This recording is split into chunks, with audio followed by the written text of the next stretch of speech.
Sa gilid ng isang masikip na eskinita sa Quezon City, naririnig ang maingay na kalansing ng mga plastik, bote, at bakal sa loob ng lumang kariton na itinutulak ng magkapatid na sina Nilo at Tonton. Sa murang edad na 11 at 9, araw-araw nilang nililibot ang paligid, upang maghanap ng mga mapapakinabangan mula sa basura. Sa bawat hakbang, ramdam nila ang init ng araw sa kanilang balat, at ang bigat ng responsibilidad na hindi angkop sa kanilang edad. Mabigat na tong kariton, kuya, reklamo ni Tonton habang tinutulak ang kariton. Konting tiis na lang Tonton, sagot ni Nilo. Kailangan nating makahanap pa ng mas maraming plastik, para maibenta natin ng mas mahal sa junk shop. Tahimik na nagpatuloy ang magkapatid sa kanilang gawain. Napansin ni Nilo ang pagkaubos ng lakas ng kanyang nakababatang kapatid. Tonton, kaya mo pa ba? Kung gusto mo, magpahinga ka muna, alok niya habang tumigil sandali sa pagtulak. Umiling si Tonton. Kaya ko pa kuya. Ayokong magalit si inay kapag kakaunti lang ang maiuwi natin. Napabuntong hininga si Nilo. Alam niyang natatakot si Tonton sa kanilang ina, si Aling Pilar, na madalas silang pag-alitan kapag hindi sapat ang kanilang naiuuwing pera. Ang bawat sentimo mula sa kanilang kinikita ay karaniwang nauuwi sa pagsusugal ng kanilang ina. Kuya, sambit ni Tonton, bakit kaya hindi na lang magtrabaho si inay? Ang hirap ng ganito. Gusto ko rin sanang maglaro pagkatapos ng eskwela, pero kailangan nating maghanap ng plastik at bote araw-araw. Natigilan si Nilo sa tanong ng kapatid. Sa murang edad, nararamdaman niyang kailangang maging responsable siya para kay Tonton. Subalit bilang isang bata rin, hindi niya maiwasang magtanim ng sama ng loob sa kanilang ina. Hindi ko rin alam Tonton, sagot niya. Siguro, dahil iniisip niya na mas madali ang pagsusugal kaysa magtrabaho. Kaya lang kuya, parang hindi niya na tayo iniisip, ani Tonton na halos lumuha. Lagi na lang siyang nagagalit kapag kokonti lang ang naiuuwi nating pera. Hinawakan ni Nilo ang balikat ng kapatid. Huwag ka nang mag-isip ng ganyan Tonton. Basta magkasama tayo, kaya natin to. Isang araw, magiging maayos din ang lahat. Nang makabalik sila sa kanilang barong-barong, nadatnan nila si Aling Pilar na nakaupo sa bangko habang nagkakamot ng ulo, sa labas ng kanilang maliit na bahay. May hawak itong mga baraha sa isang kamay, at bingo cards naman sa kabila. Ayan na rin lang kayo, malamig na bati ni Aling Pilar. Magkano naman ang naiuwi nyo? Sana naman hindi kayo tumambay lang kung saan-saan. Dahan-daang inilabas ni Nilo ang perang nakuha mula sa mga bote at plastik na ibinenta nila. Eto po inay, 50. Pasensya na, yan lang po ang kinita namin ngayon. Napailing si Aling Pilar, 50. Anong gagawin ko dito? Kulang na kulang to para pangpusta ko mamaya, galit na ibinagsak nito ang mga hawak na baraha sa mesa. Natahimik ang magkapatid. Halos mapaiyak si Tonton sa harap ng ina, ngunit pinigilan niya ang kanyang sarili. Samantala, si Nilo ay pilit na nagpapakatatag. Pasensya na po inay, bukas po, mas maaga kaming aalis para makahanap ng mas maraming plastik at bote. Siguraduhin niyo lang ha, sigaw ni Aling Pilar bago pumasok sa loob ng kanilang bahay. Naiwan ang magkapatid sa labas, tahimik ngunit mabigat ang loob. Habang nagpapahinga, tumingin si Tonton kay Nilo. Kuya, bakit kaya ganon si inay? Hindi ba niya tayo mahal? Napakagatlabi si Nilo. Mahal tayo ni inay, Tonton. Siguro lang, naliligaw siya ngayon. Pero balang araw, magbabago rin siya. At kapag nagkaroon tayo ng pagkakataon, aahon din tayo sa ganitong buhay. Sa kabila ng pagod at lungkot, nanatili ang pag-asa sa puso ng magkapatid. Sa kanilang murang isipan, pinanghahawakan nila ang pangarap na makalaya sa hirap, at muling makita ang pagmamahal ng kanilang ina. Sa kanilang eskwela, ramdam ni Nilo at Tonton ang pagiging kakaiba nila, kumpara sa kanilang mga kaklase. Luma ang kanilang uniforme, butas-butas ang kanilang mga sapatos, at ang mga gamit nila ay kadalasang bigay o napulot mula sa kalapit na junk shop. Sa tuwing tanghalian, palaging nakakaramdam ng kaba si Tonton. Alam niyang iyon ang oras na madalas silang tuksuhin ng kanilang mga kaklase. Habang binubuksan ni Tonton ang kanyang plastik na lalagyan ng kanin at tuyo, biglang lumapit si Ramil, isa sa pinakapasaway nilang kaklase. Tuyo na naman. Hindi ka ba nagsasawa? Sabi ni Ramil, sabay tawa. Sinundan ito ng isa pang kaklase, si Ella. Ang bango-bango naman ng ulam mo, Tonton. Parang amoy ng kanal sa likod ng eskwela, sabay takip ng ilong nito at tumawa. Namula si Tonton sa hiya at galit. Ano bang pakialam nyo sa baon ko? At least kami, hindi umaasa sa iba para sa pagkain namin, sigaw niya, sabay tulak kay Ramil. Nagkagulo ang mga estudyante, at ang iba'y nagsimulang magudyok. Sige, suntukan na lang, sigaw ng isa. Agad na lumapit si Nilo, nakalalabas lang ng klase. Hinila niya si Tonton palayo. Tama na Tonton, sabi niya nang may diin. Pero kuya, lagi na lang nila akong tinutukso. Hindi ba nila naiintindihan kung gaano kahirap ang buhay natin? Halos lumuha na si Tonton habang nakatitig sa kuya niya. Niyakap ni Nilo ang kanyang kapatid, at mahina niyang sinabi, hayaan mo na lang sila. Hindi nila alam ang pinagdadaanan natin. Hindi nila alam ang hirap natin sa araw-araw. Kapag nakipag-away ka, mas lalo lang nilang pagtatawanan ang sitwasyon natin. Hindi na umimik si Tonton, ngunit halata pa rin ang bigat ng loob niya. Tinulungan siya ni Nilo na ibalik ang pagkain sa kanyang baunan, sabay hatak sa kanya palabas. Tahimik silang naglakad papunta sa likod ng eskwela, at naupo sa lilim ng isang puno. Kuya, bakit kasi kailangan pa nating maghirap ng ganito? Bakit hindi na lang tayo tulad nila? Tanong ni Tonton habang tumutulo ang kanyang luha. Napabuntong hininga si Nilo. Hindi ko rin alam Tonton. Pero ang alam ko, hindi habang buhay ganito ang buhay natin. Kaya nga sinasabi ko sa'yo, mag-aral tayo ng mabuti. Balang araw, makakalaya rin tayo sa ganitong buhay. Pagkatapos ng eskwela, habang namumulot sila ng basura, sa gilid ng kalsada malapit sa Jollibee, tahimik lang ang magkapatid.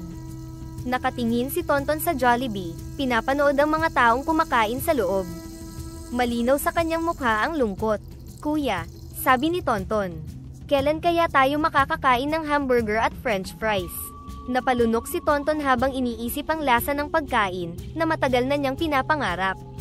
Napangiti si Nilo kahit ramdam niya ang kirot sa tanong ng kapatid.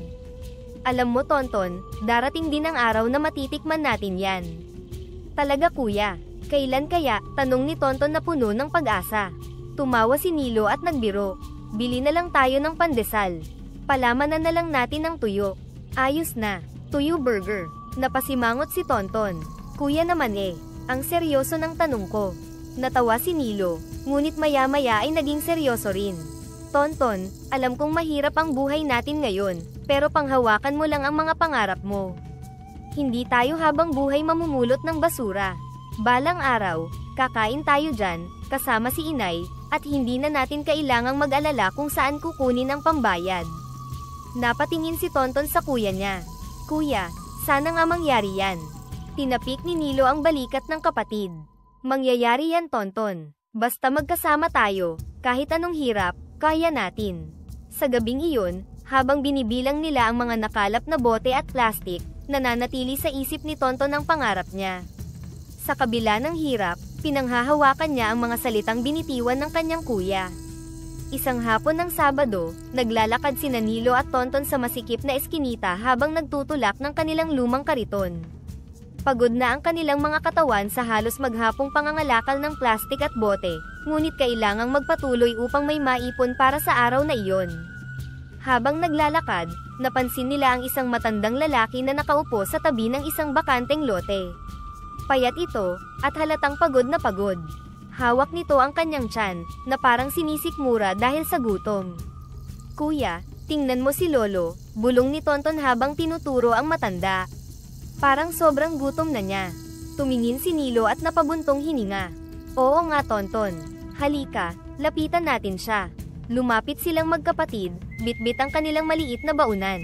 Tumigil sila sa harap ng matanda at maingat na nagtanong. Lolo, ayos lang po ba kayo? Tanong ni Nilo, bahagyang yumuko upang makita ang mukha ng matanda. Dahan-daang tumingala ang matanda, at sa mahinang tinig ay nagsalita. Mga iho, gutom na gutom ako. Hindi pa ako kumakain mula pa kahapon. Nagkatinginan sina Nilo at Tonton, sabay tingin sa kanilang baunan. Ang laman nun ay kaunting kanin at tuyo, ang tanging pagkain nila para sana sa hapunan. Kakainin natin yan mamaya kuya, bulong ni Tonton, halatang nag-aalala. Pero mukhang mas kailangan niya ito ngayon. Napabuntong hininga si Nilo, ngunit ramdam niya ang bigat ng sitwasyon ng matanda. Tumango siya kay Tonton at binuksan ang kanilang baunan. Lolo, kainin niyo po ito.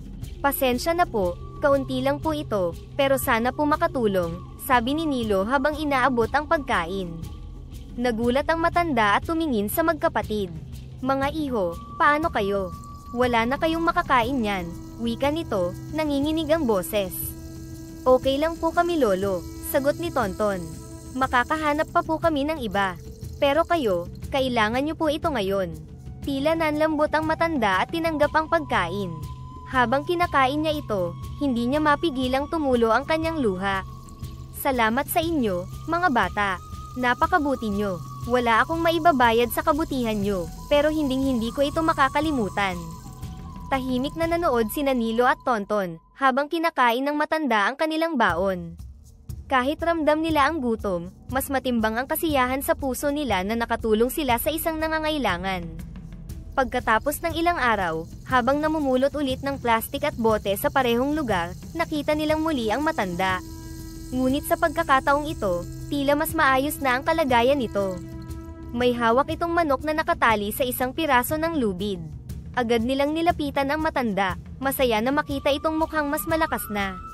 Lolo, kumusta na po kayo? Masiglang bati ni Tonton. Ngumiti ang matanda, halatang masaya na makita silang muli. Mabuti naman ako, mga bata. Hinahanap ko talaga kayo nitong mga nakaraang araw. Mabutit nagkita ulit tayo. Lolo, masaya po kaming makita kayong maayos na, sabi ni Nilo.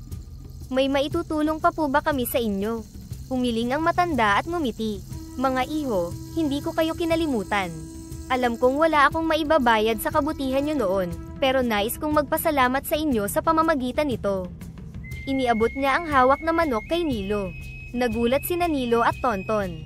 Lolo, ano po ito? Tanong ni Nilo, hawak ang manok. Isang regalo, mga bata. Alam kong simple lang ito, pero espesyal ang manok na ito. Alagaan niyo siya, at tiyak na magdadala siya ng biyaya sa inyong buhay, sabi ng matanda, may ngiti sa kanyang labi. Lolo, hindi po namin kailangan ng gantimpala. Gusto po talaga naming tumulong, sagot ni Tonton, na tila nahihiya.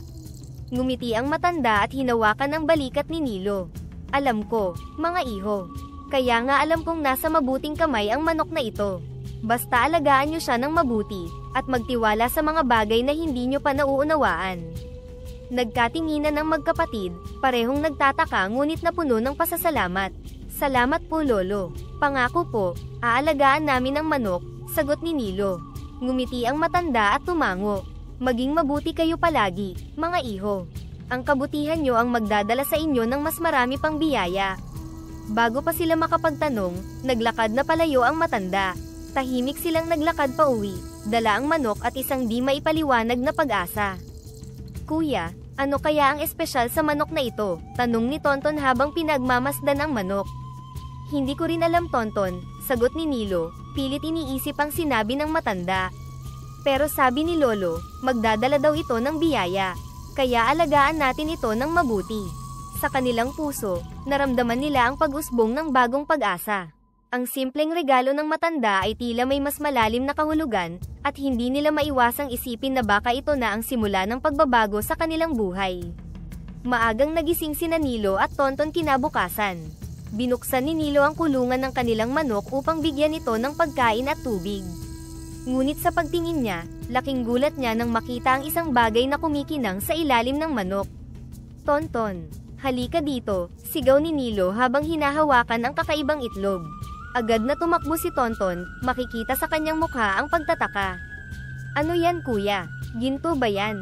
Hindi ko rin alam, pero mabigat ito at mukhang totoo, sagot ni Nilo habang pinagmamasdan ang itlog na makintab. Paano natin malalaman kung tunay yan kuya? Tanong ni Tonton, halatang hindi makapaniwala. Napaisip si Nilo, dalhin natin kay Mang Pilo. Baka alam niya kung ano to, sabi niya, tinutukoy ang mabait na may-ari ng junk shop, kung saan nila regular na binibenta ang kanilang mga napupulot na bote at plastik. Pagdating sa junk shop, agad silang sinalubong ni Mang Pilo, isang matandang lalaki na laging nakangiti, at halata ang kabaitan sa kilos. O mga bata, ang aga nyo ngayon. May dala ba kayong maraming bote? Wala po Mang Pilo, Pero may ipapakita po kami sa inyo, sabi ni Nilo habang inilalabas ang gintong itlog mula sa supot. Alam niyo po ba kung ano ito? Nanlaki ang mga mata ni Mang Pilo nang makita ang itlog. Kinuha niya ito mula kay Nilo at maingat na tiningnan, saka kinatok-katok ng dahan-dahan gamit ang isang maliit na martilyo na nasa kanyang mesa. Nako, mga bata, alam niyo bang totoong ginto ito? Totoo po, sabay na tanong ng magkapatid, parehong gulat at tuwang-tuwa.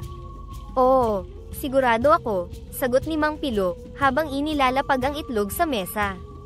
Pero mga bata, kailangan niyong maging maingat. Kapag dinala niyo ito kung saan-saan, baka kayo maloko.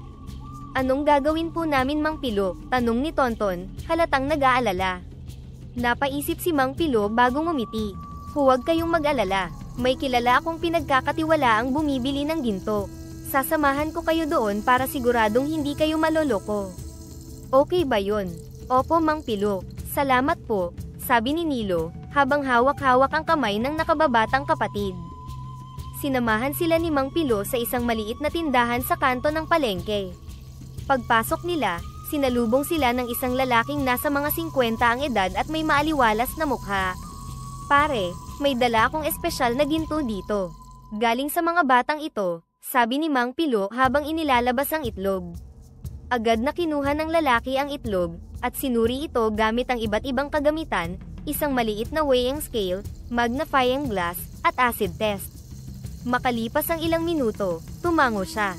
Totoo nga ito, napakalinis ng kalidad. Ang ganda ng pagkakagawa, saan niyo nakuha to? Nagkatinginan sina Nilo at Tonton, ngunit hindi nila ibinahagi ang tungkol sa mahiwagang manok.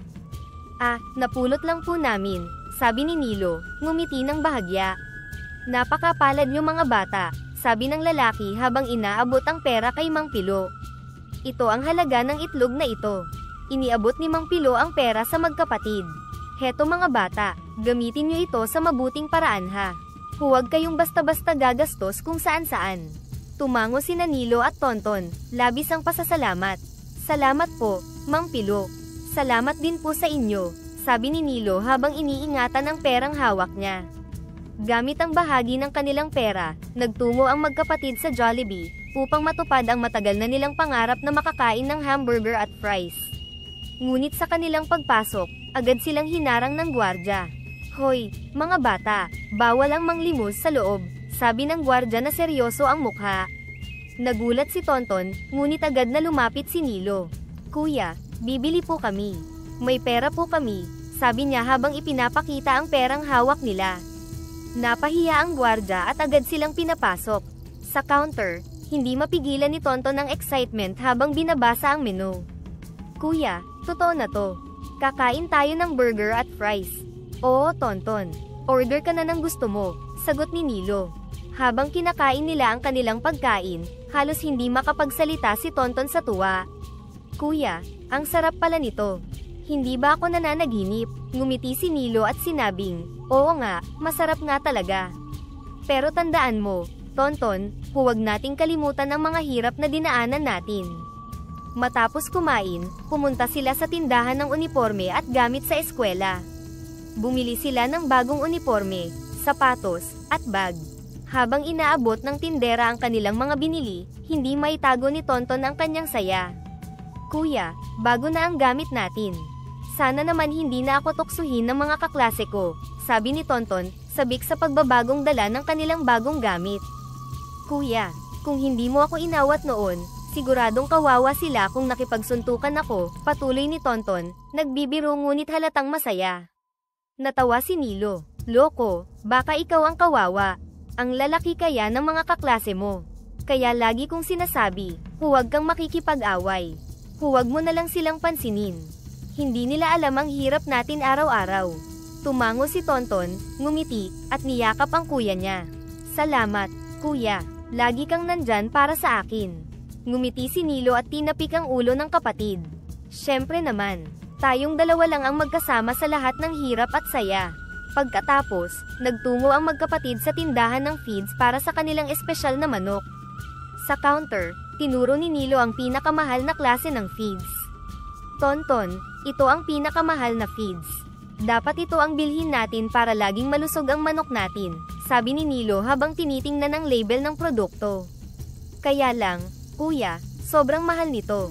Hindi ba pwedeng yung mas mura? Tanong ni Tonton, halatang nag-aalala. Umiling si Nilo. Hindi Tonton. Napaka-espesyal ng manok natin.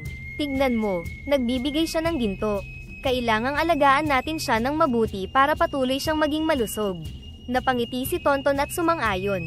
Tama ka kuya. Sige yan na ang bilhin natin. Matapos bilhin ang feeds, masayang-masaya silang umuwi, bit-bit ang bagong pagkain para sa kanilang manok. Habang papauwi, dala ang kanilang bagong gamit at masarap na alaala mula sa Jollibee, na pagtanto ng magkapatid na nagsisimula ng magbago ang kanilang buhay. Ngunit alam nilang ang tunay na yaman ay nasa kanilang pagiging magkasama, at ang pagiging mapagpasalamat sa bawat biyaya na dumating sa kanila. Habang lumalalim ang gabi sa maliit nilang barong-barong, sinamantala ni Nilo at Tonton ang katahimikan, upang alagaan ang kanilang mahiwagang manok, na pinangalanan nilang Amihan. Dala ng magkapatid ang espesyal na feeds na binili nila mula sa tindahan, ang pinakamahal at pinakamasustansyang pagkain na maaari nilang mahanap, bilang pasasalamat sa hindi matatawarang tulong ni Amihan sa kanilang buhay. Si Nilo, habang dahan-daang isinasaboy ang feeds sa harap ni Amihan, ay nagsalita, tatawagin ka naming Amihan. Alam mo ba, ibig sabihin ng pangalan mo ay malakas na hangin na nagdadala ng magandang pagbabago. Si Tonton, na masayang pinagmamasdan ang manok habang kumakain, ay nagdagdag, nagustuhan mo ba ang pagkain mo, Amihan? Pinakamahal yan sa tindahan. Pagkatapos, ngumiti siya at hinaplos ang likod ni Amihan. Salamat sa mga binibigay mong gintong itlog. Pangako namin, gagamitin namin ito sa kabutihan at para sa kinabukasan namin. Si Amihan, tila nakakaintindi sa sinasabi ng magkapatid, ay tumingin sa kanila na may tila pag-unawa sa kanyang mga mata. Kumakain ito ng masigla, tila ba nararamdaman niya ang pagmamahal at pag-aalaga ng dalawang bata. Pagkatapos pakainin si Amihan, umupo si Nilo at Tonton sa labas ng kanilang bahay, pinagmamasdan ang paglubog ng araw. Dito, nagkaroon sila ng pagkakataong mag-usap tungkol sa mga pangarap at plano para sa hinaharap. Kuya, sa tingin mo ba, tama ang ginagawa natin? Ibig kong sabihin, hindi ba masama na itinatago natin si Amihan kay inay? Tanong ni Tonton, puno ng pag-aalala. Si Nilo, na sandaling nag-isip bago sumagot, ay tumingin sa kanyang kapatid. Alam mo Tonton, minsan mahirap malaman kung ano ang tama sa mali lalo na sa sitwasyon natin. Pero sa tingin ko, hanggat ginagamit natin ang biyaya ni Amihan sa mabuti at hindi para sa kasakiman, nasa tamang landas tayo. Pero paano kung malaman ito ni inay? Ano kaya ang gagawin niya? Tanong ulit ni Tonton. Kung mangyari man yun, haharapin natin siya. Pero hanggat maaari, protektahan natin si Amihan at ang gintong itlog. Alam mo Tonton, itong si Amihan, hindi lang siya manok para sa atin. Simbolo siya ng pag-asa, paliwanag ni Nilo, seryoso ang tono. Tumango si Tonton, tila mas kampante na sa sagot ng kanyang kuya. Salamat kuya. Maswerte ako dahil nandyan ka. Pareho tayo Tonton. Maswerte tayong may isa't isa, sagot ni Nilo, bago sila sabay na tumingin sa kalangitan, pinagmamasdan ang mga bituin na unti-unting lumilitaw. Bago sila pumasok para matulog, tumingin si Nilo kay Amihan, na mahimbing nang natutulog sa kanyang kulungan. Salamat Amihan, bulong niya. Hindi lang sa mga gintong itlog, kundi sa pagbibigay mo sa amin ng pag-asa at lakas na harapin ang bawat araw. Sumang-ayon si Tonton, oo salamat, Amihan. Pangako, gagawin namin ang lahat para maging mas mabuti ang bukas natin. At sa tahimik na gabi, nanaig ang isang pangakong binitiwan hindi lamang para sa kanilang sarili, kundi para din sa kanilang mahiwagang kaibigan, si Amihan, na sa simpleng paraan ay nagpabago ng kanilang buhay, sa paraang hindi nila inaasahan. Isang maaraw na hapon, nagpasya si Nilo at Tonton na gamitin ang bahagi ng kanilang kinita mula sa gintong itlog, upang pasayahin ang kanilang mga kaibigan, na tulad nila'y mga batang basurero rin. Para sa kanilang grupo, ang makakain sa Jollibee ay isang pangarap lamang. Kuya, sigurado ka ba? Baka kailanganin natin ang pera sa ibang bagay, tanong ni Tonton habang inaayos ang kanyang damit. Tonton, minsan lang naman ito. Deserve din nilang maranasan ang ganito kahit minsan. At saka, pasasalamat na rin ito sa lahat ng tulong nila sa atin, Sagot ni Nilo, may tiyak na ngiti sa kanyang mukha. Naglakad sila patungo sa lugar kung saan nagtitipon-tipon ang kanilang mga kaibigan. Isa-isa nilang inimbitahan ang mga ito. Tayo na mga tol, ililibre namin kayo sa Jollibee. May espesyal na okasyon tayo ngayon, masayang balita ni Nilo. Nagkagulo ang grupo sa saya. Totoo ba to, Nilo? Seryoso ka? Tanong ni Berto, halos hindi makapaniwala. Oo, totoo. Bilisan natin at baka maubusan tayo ng upuan. Sagot ni Tonton, na may ngiti sa kanyang mukha. Paglapit nila sa pinto ng Jollibee, lahat ay puno ng excitement. Ngunit bago pa sila makapasok, hinarang sila muli ng gwardya.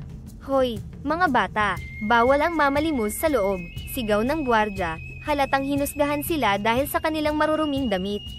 Natahimik ang grupo, at namula si Tonton sa hiya, ngunit agad na kumilos si Nilo. Maingat niyang nilabas ang perang dala nila at mahinahong sinabi, Manong, may pambayad po kami. Kakain po kami rito kasama ang mga kaibigan namin. Napatingin ang gwardya sa perang hawak ni Nilo. Halatang napahiya, at napakamot na lang ito sa ulo. Ah, ganun ba? Pasensya na mga bata. Sige, pasok na kayo. Salamat po, Manong, sabi ni Nilo, sabay tapik sa balikat ni Tonton, upang pakalmahin ito. Pagpasok nila, kitang-kita ang tuwa sa kanilang mga mukha. Nilo, ang ganda pala sa loob, sabi ni Lisa, tila hindi makapaniwala. Ang bango rin, parang ang sarap ng lahat ng pagkain dito, dagdag ni Carla. Dinala sila ni Nilo sa counter at sinabing, piliin nyo ang gusto nyong kainin. Sagot namin ito ni Tonton. Kuya Nilo, pwede bang burger at fries? At spaghetti na rin, tanong ni Junjun, halos nanginginig sa excitement. Oo naman. Ano pa ba ang gusto nyo? Huwag kayong mahihiyang mag-order, sagot ni Nilo. Isa-isa nilang sinabi ang kanilang mga order, at habang naghihintay ng pagkain, hindi pa rin mawala ang saya sa kanilang mukha. Nang dumating ang kanilang pagkain, napuno ng tawanan ang mesa. Ang bawat kagat ng burger at subo ng spaghetti ay tila napaka-espesyal para sa bawat isa sa kanila. Si Berto, na kanina patahimik, ay biglang nagsalita. Dati sa labas lang tayo kumakain, at tira-tira lang ang kinakain natin. Kaya nga Berto, sabi ni Nilo. Pero ngayon, dito na tayo sa loob kumakain. Salamat Nilo, salamat Tonton. Hindi namin to makakalimutan, sabi ni Lisa, habang pinupunasan ang spaghetti sauce sa kanyang bibig. Walang anuman, masaya kami na makita kayong masaya, sagot ni Nilo, na hindi mapigilan ang ngumiti, habang pinagmamasdan ang kasiyahan ng kanyang mga kaibigan. Matapos ang kanilang masarap na pagkain, isa-isa silang nagpasalamat kay Nilo at Tonton. Sana maulit pa ito, sabi ni Carla, halos ayaw pang umalis. Baka naman sa susunod, kayo naman ang manglilibre sa amin, biro ni Tonton, na ikinatawa ng grupo. Bago sila umalis, nilapitan ni Nilo ang gwardya. Manong, pasensya na po kanina. Salamat sa pagpayag na makapasok kami, sabi niya. Wala yun bata, pasensya na rin sa inyo. Mag-ingat kayo sa pag-uwi, sagot ng gwardya, na ngayon ay nakangiti. Habang naglalakad pa uwi, nag-usap ang magkapatid. Kuya, ang saya pala sa pakiramdam na makita silang masaya, sabi ni Tonton. Tama ka Tonton, hindi kailangang maging mayaman para magbigay ng saya sa iba. Ang importante, bukal sa puso ang ginagawa natin, sagot ni Nilo, habang tinatanaw ang paglubog ng araw. Sa araw na iyon, natutunan ng magkapatid na ang totoong halaga ng yaman ay hindi nasusukat sa pera, kundi sa kakayahang magbigay at magbahagi ng kasiyahan sa iba. Isang umaga, habang abala si Tonton sa pagbibilang ng perang nakuha mula sa gintong itlog, biglang pumasok si Aling Pilar sa kanilang barong-barong. Napansin niya agad ang perang hawak ng kanyang bunsong anak. Ano yang hawak mo Tonton? Tanong ni Aling Pilar. Ang boses ay mataas at puno ng hinala. Nagulat si Tonton at halos maitapon ang perang hawak niya. Ah, wala po inay. Para po ito sa mga gamit namin sa eskwela. Mabilis niyang sagot, pilit na itinatago ang kanyang kaba. Hindi naniwala si Aling Pilar. Huwag mo akong gawing tanga, Tonton. Saan nanggaling ang perang yan? Sigaw niya, halatang umiinit na ang ulo. Sa sandaling iyon, pumasok si Nilo mula sa likod ng bahay. Nakita niya ang eksena at mabilis na pumagitna. Inay, huwag niyo pong pagalitan si Tonton. Ako na lang po ang kausapin niyo, sabi niya habang hinahawakan ang balikat ng kapatid. Tumingin si Aling Pilar kay Nilo. Ikaw pala ang may alam dito. Saan nanggaling ang perang yan? Ano bang itinatago niyo sa akin? Napabuntong hininga si Nilo at maingat na sumagot. Inay, may ibinigay po sa amin na manok, isang espesyal na manok na nangingitlog ng ginto. Manok na nangingitlog ng ginto? Ano ka? Sinuswerte? Tanong ni Aling Pilar. Ang mukha ay halatang hindi makapaniwala. Totoo po, inay. Ang pera pong ito ay galing sa pagbebenta namin ng gintong itlog, dagdag ni Tonton, umaasang matutuwa ang ina sa balita. Sa halip na matuwa, biglang nagningning ang mga mata ni Aling Pilar. Kung ganun, ibigay niyo sa akin ang manok. Ako ang magdedesisyon kung paano gagamitin ang ginto. Inay, gamitin na lang po natin ito sa mga pangangailangan natin. Mahinahon ngunit mariing sagot ni Nilo.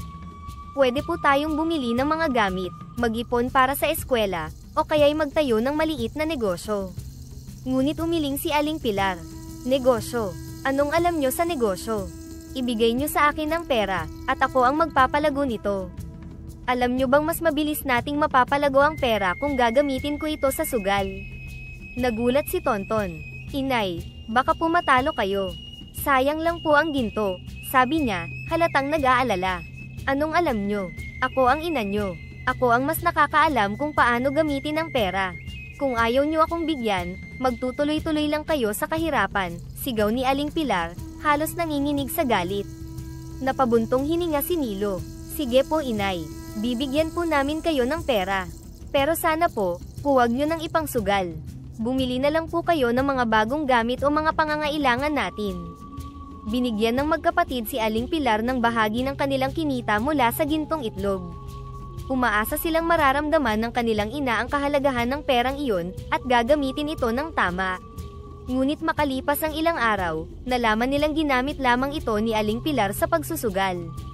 Inay, hindi ba't sinabi namin sa inyo na huwag niyong ipangsusugal ang pera? Tanong ni Nilo nang harapin niya ang kanilang ina sa kanilang bahay. Ano naman? Hindi naman kayo ang nagtrabaho para sa perang yan. Akin din yan, sagot ni Aling Pilar, halatang wala nang pakialam sa sinasabi ng anak. Inay, hindi niyo po ba naiintindihan? Ang pera pong yan ay para sana mapagaan ang ating pamumuhay. Hindi po para sa sugal, giit ni Nilo, halatang nasasaktan. Tumigil ka nga dyan, Nilo. Ang sugal ang makakapagpalago sa yaman natin. Hindi nyo ako naiintindihan kasi mga bata pa kayo, sigaw ni Aling Pilar, sabay talikod at muling lumabas ng bahay. Naiwan sina Nilo at Tonton sa loob ng bahay, parehong tahimik ngunit halatang nag-aalala. Kuya, paano kung maubos ni inay ang pera? Tanong ni Tonton na umiiyak. Paano kung kunin niya ang manok natin? Hinawakan ni Nilo ang balikat ng kapatid at mahinahong sumagot. Tonton, hindi natin hahayaang masira ang biyayang ito. Protektahan natin ang manok, at ipagdasal natin si inay. Sana, isang araw, maisip niya ang mga pagkakamali niya. Habang nag-uusap ang magkapatid, unti-unting naramdaman nila ang bigat ng kanilang sitwasyon. Ngunit sa kabila ng kanilang takot, hindi sila pinanghinaan ng loob.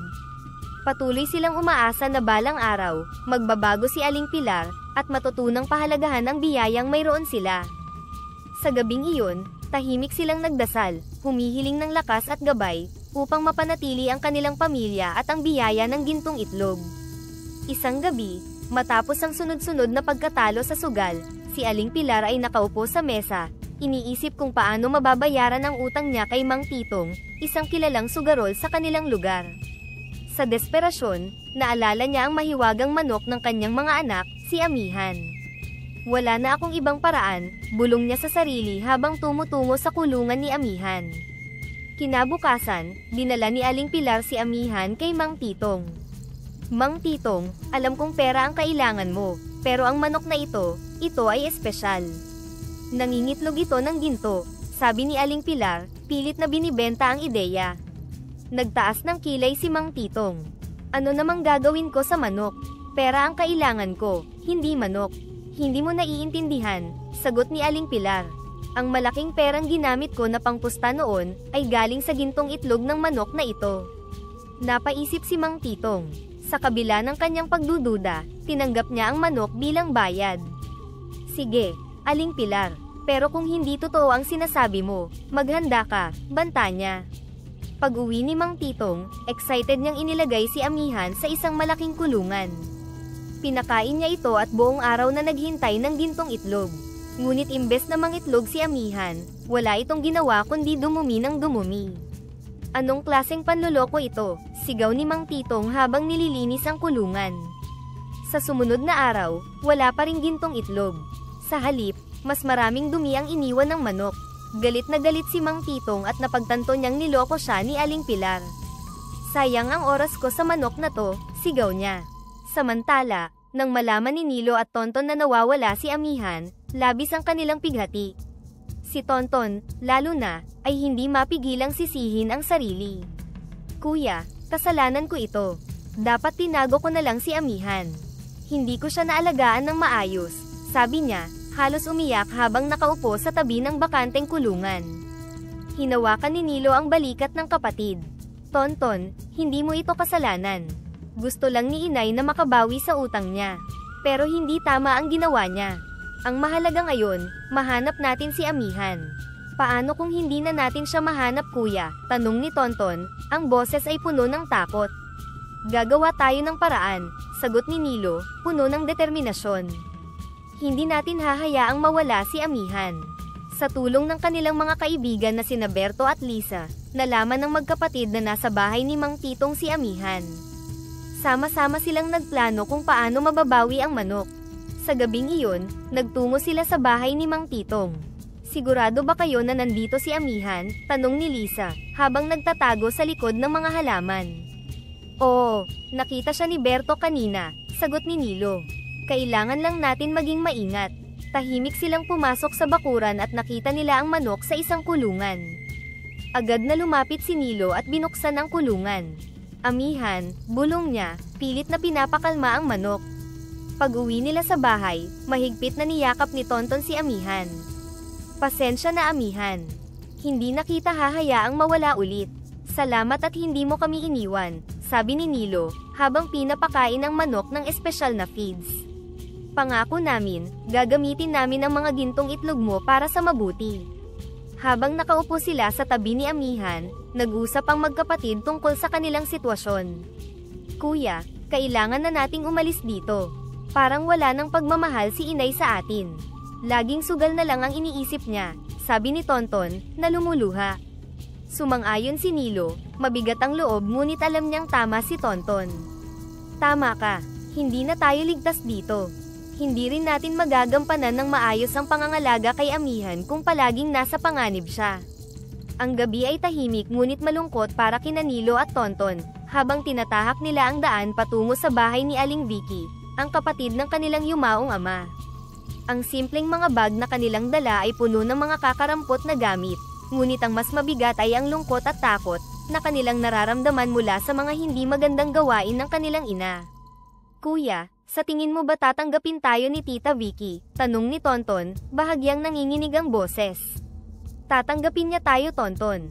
Alam kong mabait si Tita Vicky, at mahalaga tayo sa kanya, sagot ni Nilo, pilit na binibigyan ng lakas ng loob ang kapatid. Pagdating nila sa bahay ni Aling Vicky, bumungad sa kanila ang simpleng tahanan nito na may halong maaliwalas na liwanag mula sa bumbilya. Hindi nagtagal ay bumukas ang pinto, at lumabas si Aling Vicky, na halatang nagulat ngunit agad na napuno ng pagmamahal ang mukha. Nilo, Tonton, bakit kayo nandito? Gabing-gabi na, tanong niya, bakas ang pag-aalala sa boses. Pasensya na po Tita Vicky, sagot ni Nilo, habang hawak-hawak ang kamay ng kapatid. Gusto po sana naming pansamantalang tumira dito. May mga problema po kasi kami kay inay. Hindi na nagtanong pa si Aling Vicky. Sa halip, niyakap niya ang magkapatid at sinabing, halina kayo. Pumasok kayo. Sa loob ng bahay, naghain si Aling Vicky ng kaunting makakain. Habang kumakain, dahan-daang ikinwento ni Nilo at Tonton ang kanilang sitwasyon. Tita Vicky, may isang manok po kami, nangingitlog po ito ng ginto, panimula ni Nilo. Galing po ito sa isang matandang tinulungan namin. Nagtaas ng kilay si Aling Vicky, ngunit nanatili siyang kalmado. Totoo ba yan mga anak? Nangingitlog ng ginto ang manok ninyo? Opo Tita Vicky, dagdag ni Tonton. Yun po ang pinagkukunan namin ng pera para sa pagkain at gamit sa eskwela. Nagdilim ang mukha ni Tonton, ang kanyang mga matay mabilis na napuno ng luha. Pero minsan po, kinuha ni Inay ang manok. Ibinigay niya po ito kay Mang Titong para pambayad sa utang niya sa sugal. Napailing si Aling Vicky, ang kanyang mukha'y nagpapakita ng halo-halong emosyon, galit, lungkot, at pag-aalala. Bakit niya nagawa iyon? Alam ba ng inyong ina kung gaano kahalaga ang manok na iyon sa inyo? Opo, Tita Vicky. Pero sa tingin po namin, hindi niya naiisip kung ano ang tama. Natutunan po namin iyon nang subukan naming bawiin si Amihan mula kay Mang Titong, sagot ni Nilo, ang kanyang boses ay puno ng hinanakit at determinasyon. Habang nakikinig si Aling Vicky, hindi niya mapigilan ang pagtulo ng kanyang mga luha. Mga anak, napakahirap ng inyong pinagdaanan. Pero nandito na kayo ngayon. Gagawin ko ang lahat para matulungan kayo. Sa puntong ito, si Tonton, hindi na napigilan ang sarili, at nagsimulang humikbi. Tita, hindi na po namin maramdaman ang pagmamahal ni Inay. Parang wala na siyang paki sa amin, basta makapagsugal lang siya. Niyakap ni Aling Vicky ang magkapatid, pilit silang pinapatahan. Mga anak, ang mahalaga ngayon ay nandito kayo at ligtas. Hindi kayo nag-iisa. Ako ang inyong pamilya ngayon, at hinding-hindi ko kayo pababayaan. Sa sinabing ito ni Aling Vicky, kahit papaano'y naramdaman ni Nilo at Tonton ang init ng tunay na pag-aaruga, isang bagay na matagal nilang hindi naramdaman mula sa kanilang tunay na ina. Sa gabing iyon, sa unang pagkakataon sa mahabang panahon, nakatulog sila ng may ngiti sa kanilang mga labi, sa piling ng isang tao na tunay na nagmamalasakit sa kanila. Kinabukasan habang kumakain sila ng almusal, tumingin si Aling Vicky sa magkapatid at nagsabi, "Mga anak, dapat tayong maging maingat sa biyayang galing sa manok. Hindi natin alam kung hanggang kailan magbibigay ng ginto ang inyong manok. Ang pinakamatalinong gawin ay mag-ipon para sa inyong edukasyon. Siguraduhin nating may pondo kayo hanggang kolehiyo." "Talaga po, Tita Vicky?" tanong ni Tonton, halatang nagulat ngunit masiglang nagbago ang ekspresyon ng mukha. "Oo, Tonton. Ang edukasyon ang pinakamahalagang bagay na pwede ninyong makuha. Hindi ito nananakaw at hindi ito nauubos. Mas magiging matatag ang kinabukasan ninyo kung may tamang kaalaman kayo," paliwanag ni Aling Vicky, may kasamang ngiti. Sumang-ayon si Nilo, puno ng determinasyon. "Tama po kayo, Tita Vicky. Kaya nga po ginagawa namin ang lahat para maprotektahan si Amihan. Ayaw po naming maulit ang nangyari kay Inay." Habang iniinom nila ang tsaa na inihain ni Aling Vicky, naglakas loob si Tonton na magtanong, "Tita Vicky, sa tingin niyo po ba mahal pa kami ni Inay?" Napahinto si Aling Vicky, makikita sa kanyang mukha ang lungkot at pagkaunawa.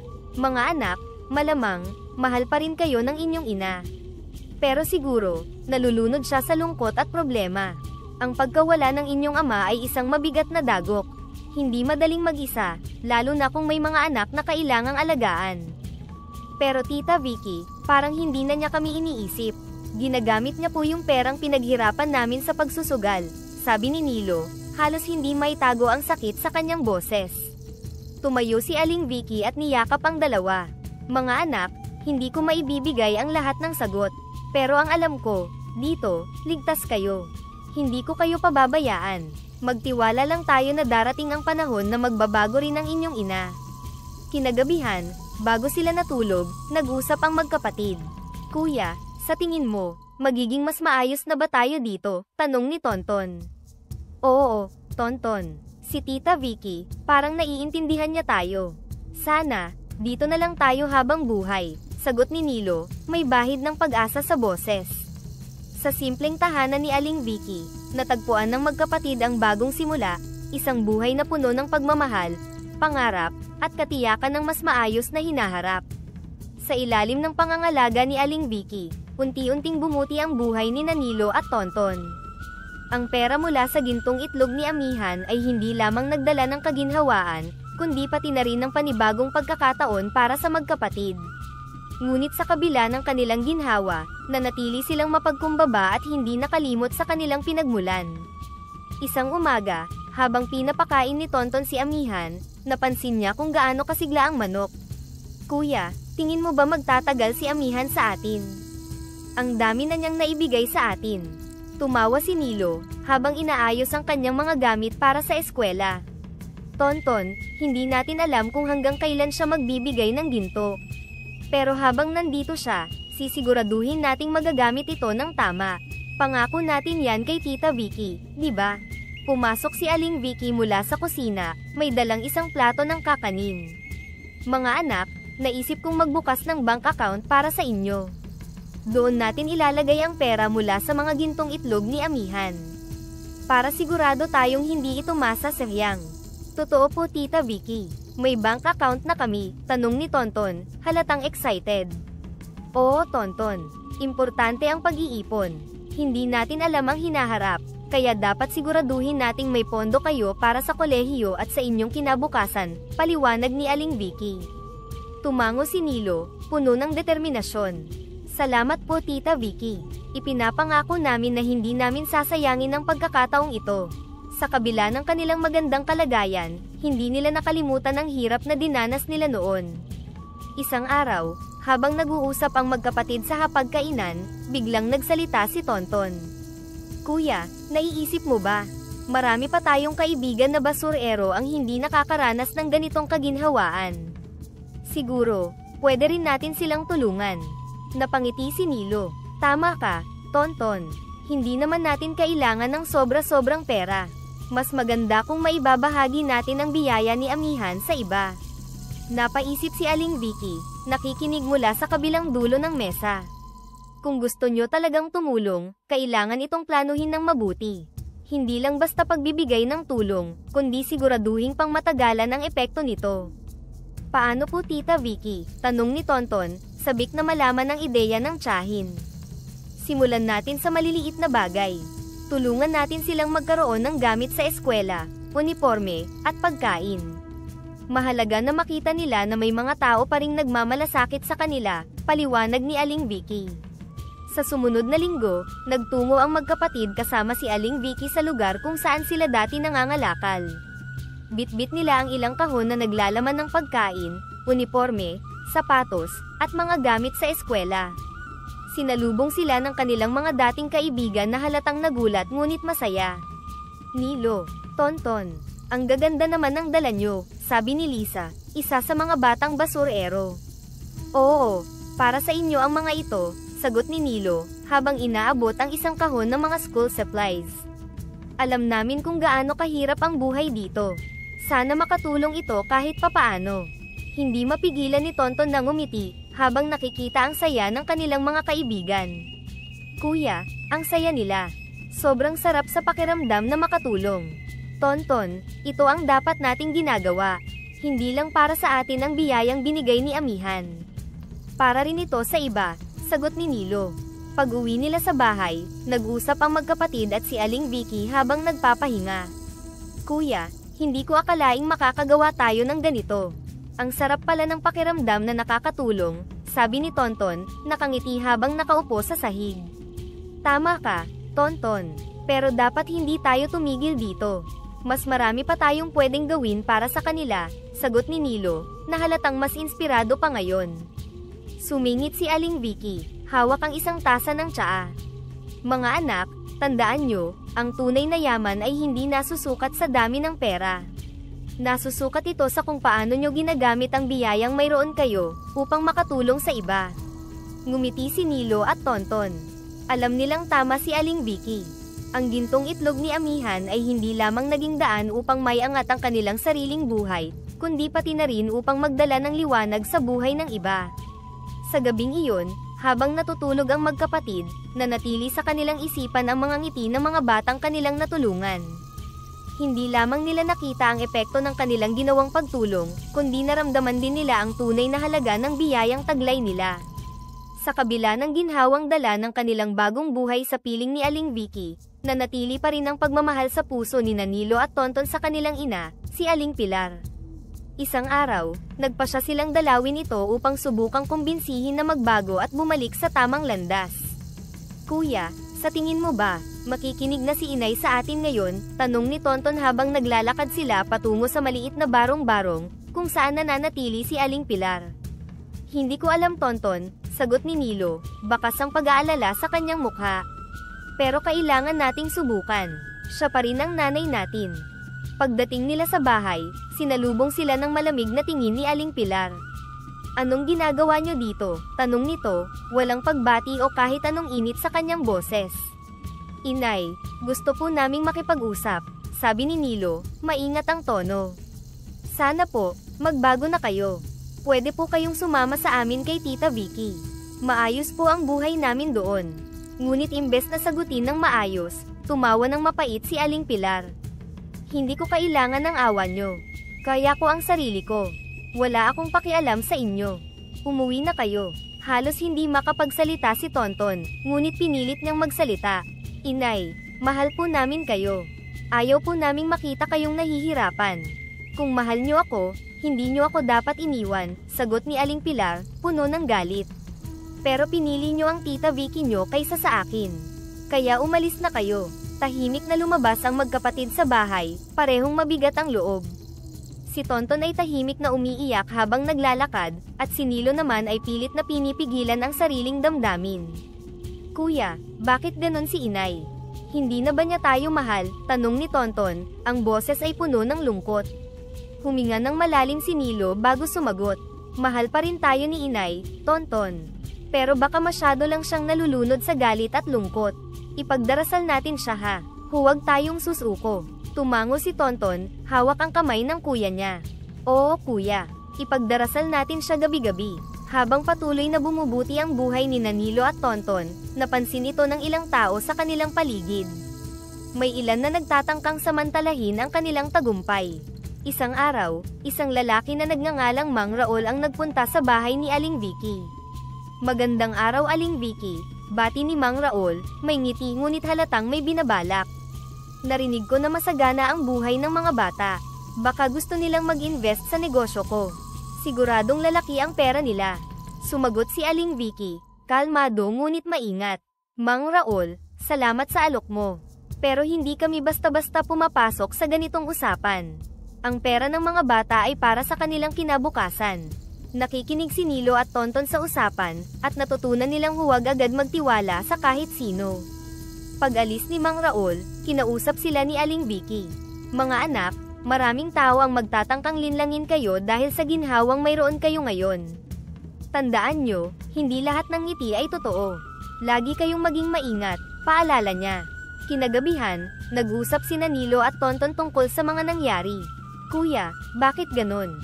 Akala ko, kapag maayos na ang buhay natin, wala na tayong problema, tanong ni Tonton. Hindi ganon Tonton, sagot ni Nilo. Kapag umaangat tayo, mas lalo tayong kailangan maging maingat. Hindi lahat ng tao ay may mabuting intensyon. Pero ang mahalaga, hindi tayo magpapadala sa galit o yabang. Dapat manatili tayong mapagkumbaba. Salamat, kuya. Buti na lang nandyan si Tita Vicky para turuan tayo, sabi ni Tonton, ngumiti sa kanyang kuya. Hindi lang si Tita Vicky Tonton, sagot ni Nilo. Tayo rin, natututo tayo sa isa't isa. Kaya alagaan natin ang isa't isa ha. Bago matulog, nagdasal ang magkapatid para sa kanilang ina. Sana po, magbago na po si Inay, bulong ni Tonton, habang nakaluhod sa tabi ng kama. Tama si Tonton, Panginoon, dagdag ni Nilo. Tulungan niyo po siyang mahanap ang tamang landas. At bigyan niyo po kami ng lakas para patuloy na magtiwala at magmahal. Sa gabing iyon, natulog ang magkapatid na may bagong lakas at pananampalataya. Alam nilang marami pa silang haharapin, ngunit sa tulong ni Aling Vicky, ng kanilang pananampalataya, at ng biyayang dala ni Amihan, handa silang harapin ang lahat ng pagsubok. Isang umaga, habang nag-aalmusal sina Nilo, Tonton, at Aling Vicky, narinig nila ang ingay ng manok mula sa likod ng bahay. Nagkatinginan ang magkapatid, at sabay na tumayo upang tingnan si Amihan. Kuya, bakit kaya parang maingay si Amihan ngayon? Tanong ni Tonton, halatang nagtataka. Ewan ko, Tonton, pero parang may kakaiba sa kilos niya, sagot ni Nilo habang binibilisan ang hakbang patungo sa kulungan ng manok. Pagdating nila sa kulungan, nakita nilang tila nagiging mas aktibo si Amihan habang paikot-ikot ito sa loob. Bigla itong tumigil, at sa harap ng magkapatid, nangitlog si Amihan, hindi isa, hindi dalawa, kundi 5 gintong itlog. Napatingin sila kay Aling Vicky, na noon ay sumunod din upang makita ang nangyayari. 5 itlog. Ginto lahat, bulalas ni Tonton, ang mga mata ay nagniningning sa tuwa. Ngunit kasabay ng kanilang kasiyahan, biglang tumigil sa pagdalaw si Amihan. Lumabas ito ng kulungan, tinignan ang magkapatid ng tila nagpapaalam, at dahan-daang naglakad palayo. Unti-unti itong nawala sa kanilang paningin, parang naglaho sa hangin. Kuya, nawala si Amihan, bulong ni Tonton, ang kanyang boses ay nanginginig habang lumuluha. Si Nilo naman ay tahimik na napaluhod sa harap ng mga itlog. Hawak niya ang isang itlog, hinaplos ito, at nagpasalamat sa manok na minsang nagbigay ng malaking pagbabago sa kanilang buhay. Salamat, Amihan. Sa lahat ng ginawa mo para sa amin, sabi niya, habang tumutulo ang luha mula sa kanyang mga mata. Sa hapagkainan, inilagay nila ang 5 gintong itlog sa gitna ng mesa. Walang nagsalita ng ilang sandali, ngunit si Tonton ang unang nagsalita. Kuya, Tita Vicky, parang pamilya na natin si Amihan, ano? Kahit manok lang siya, ang dami niyang naitulong sa atin. Tumango si Aling Vicky, pinupunasan ang kanyang mga mata. Oo, mga anak, hindi lang siya manok, isa siyang biyaya, isa siyang simbolo ng pag-asa at pagmamahal. Kuya, hindi ko alam kung paano natin siya mapapasalamatan ng sapat, sabi ni Tonton. Huwag kang mag-alala, Tonton, sagot ni Nilo. Hindi na natin kailangang mag-alala sa ginto o kung paano natin gagamitin ito. Ang mahalaga, natutunan natin ang halaga ng bawat biyaya na natatanggap natin. Sabay silang nagdasal bilang pagpapasalamat kay Amihan, habang ang luha ay patuloy na bumabagsak mula sa kanilang mga mata. Pagkatapos ng maraming taon, sina Nilo, Tonton, at ang kanilang mga kaibigan na dati ring mga batang basurero ay sabay-sabay na nagtapos sa kolehiyo.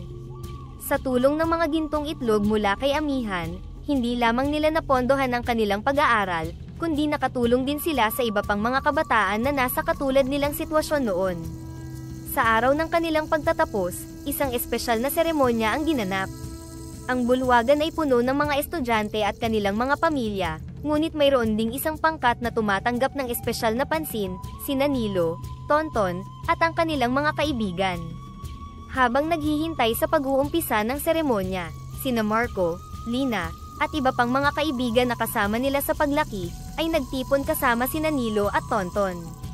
Kuya Nilo, Tonton, hindi sapat ang mga salita para pasalamatan ko kayo, sabi ni Marco habang lumuluha, na ngayon ay nagtatapos din ng kursong accountancy. Kung hindi dahil sa inyong tulong at suporta, hindi sana ako nakatayo dito ngayon. Si Lina, na ngayon ay nagtatapos din bilang social worker, ay sumang-ayon.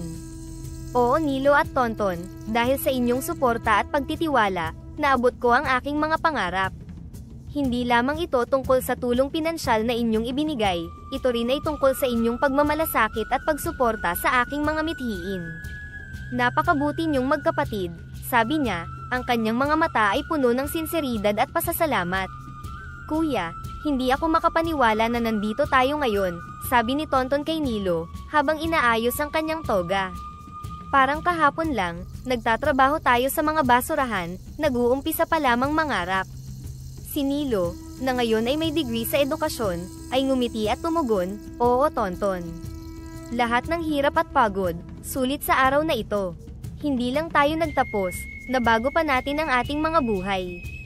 Habang nagsisimula ang seremonya, tinawag ang bawat isa sa kanila upang tanggapin ang kanilang mga diploma. Isa-isa silang tinawag at binigyan ng pagkilala sa kanilang mga tagumpay. Nang dumating ang oras para sa pagbibigay ng talumpati, si Nilo ang napiling magsalita bilang kinatawan ng kanilang klase. Tumayo siya sa harap ng madla, kalmado ngunit may bahid ng emosyon sa bawat salita. Mga kapwa ko magsisipagtapos, mga guro, at mga bisita, ang bawat isa sa atin ay may kanya-kanyang kwento ng pakikibaka at tagumpay, panimula niya. Ang aming kwento ay nagsimula sa mga kalye, kung saan ang basura ng iba ay naging pag-asa namin. Ngayon, kami ay mga graduates, handang mag-ambag sa lipunan na minsan ay muntik na kaming kalimutan. Pagkatapos ng graduation ceremony, nagtipon ng magkakaibigan para sa isang pagdiriwang na inorganisa ni Aling Vicky. Tila isang pista ang handa ang inihanda ni Aling Vicky, ngunit may isang espesyal na bahagi ng mesa na nakakuha ng pansin ng lahat, ang tray ng tuyo na maingat na inilatag sa gitna. Habang tinutusok ng mga bisita ang masasarap na pagkain, tumayo si Aling Vicky at tinuro ang tray ng tuyo. Ang tuyo na ito, simula niya, ay paalala kung saan kayo galing. Ito ang dating tinutokso sa aking mga pamangkin, na tinuturing kong tunay na mga anak, ngunit sa kanilang determinasyon, sipag, at mabuting puso, nakamit nila ang kanilang mga pangarap. Natahimik ang lahat, pinagnilayan ang sinabi ni Aling Vicky. Ang simpleng tuyo, na minsan ay naging simbolo ng kanilang kahirapan, ay ngayon ay naging simbolo ng kanilang tagumpay at katatagan. Sa bawat kagat ng tuyo na ito, patuloy ni Aling Vicky, sana ay maalala nyo kung gaano kayo kalakas, at kung paano ninyo hinarap ang bawat hamon. Hindi lamang ito pagkain, kundi isang paalala na ang inyong pinanggalingan ay bahagi ng inyong tagumpay.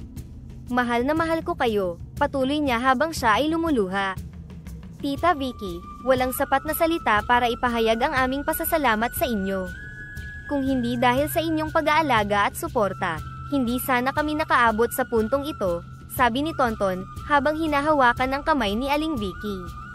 Si Aling Vicky, na may luha sa kanyang mga mata, ay sumagot, "Mga anak, kayo ang nagbigay inspirasyon sa akin araw-araw. Ang inyong tagumpay ay tagumpay ko rin. Ang mahalaga, patuloy kayong maging mabubuting tao."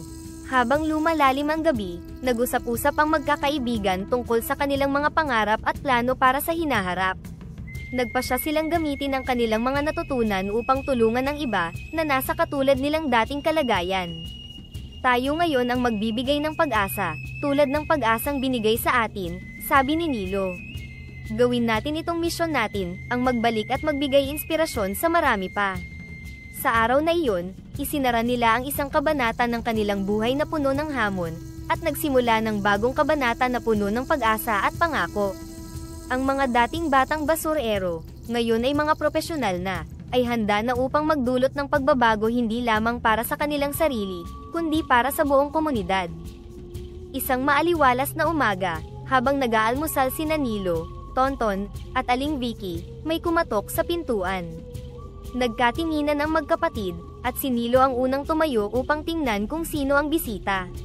Sa pagbukas ng pinto, bumungad ang kanilang ina, si Aling Pilar. "Mga anak," mahinang sabi ni Aling Pilar, ang kanyang mukha ay halatang pinagod ng panahon ngunit may bakas ng pagsisisi at kapayapaan. Nakita ni Tonton ang nanginginig niyang mga kamay, habang mahigpit na hawak ang kanyang maliit na bag.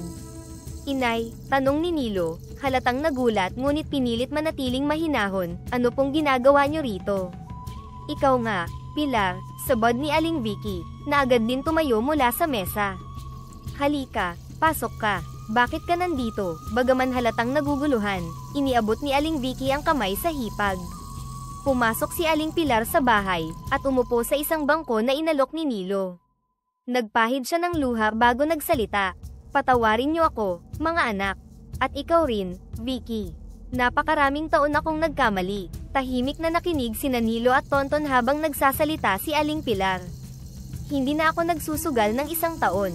Noong nawala ang tatay niyo, parang nawala rin ang direksyon ng buhay ko. Sobrang sakit, at hindi ko alam kung paano ko haharapin ang araw-araw nang wala siya. Ginamit ko ang sugal bilang takbuhan, pero hindi ko naisip na sinisira ko rin ang buhay niyo." Napayuko si Aling Pilar habang nagpapatuloy, ang kanyang boses ay nanginginig. "Masyado akong nalunod sa sarili kong sakit at galit sa mundo. Pinabayaan ko kayo, at ginamit ko pa ang mga bagay na pinaghirapan nyo. Sana mapatawad nyo ako." Napatingin si Tonton kay Nilo. Kitang-kita sa kanilang mga mata ang magkahalong lungkot at galit, ngunit higit sa lahat, ang pagmamahal para sa kanilang ina.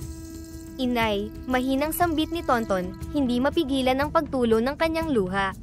"Napakahirap po ng mga pinagdaanan namin. Pero, hindi ka namin kayang kamunghian." Napatitig si Nilo sa kanilang ina, tahimik ngunit puno ng emosyon. "Inay, mahal ka pa rin namin. Pero sana, tunay na nagbago ka na. Ayaw naming maranasan ulit ang sakit na naramdaman namin noon." Tumango si Aling Pilar. "Anak, nangako na ako sa sarili ko. Hindi ko na kailanman babalikan ang sugal. Ang gusto ko na lang ngayon ay makabawi sa inyo." Tumayo si Aling Vicky, inilagay ang kanyang kamay sa balikat ni Aling Pilar. "Pilar, masakit ang mga nangyari, pero ang mahalaga ay natutunan mo ang leksyon mo. Napakabait ng mga anak mo, at handa silang magpatawad. Tulungan natin ang isa't isa na itayo ang nawasak na relasyon. Niyakap ni Aling Pilar sina Nilo at Tonton habang tumutulo ang luha mula sa kanilang mga mata. Salamat, mga anak. Alam kong mahirap ang lahat ng ito, pero nangangako akong hindi na kayo masasaktan ulit. Mahal na mahal ka namin, inay, sabi ni Nilo.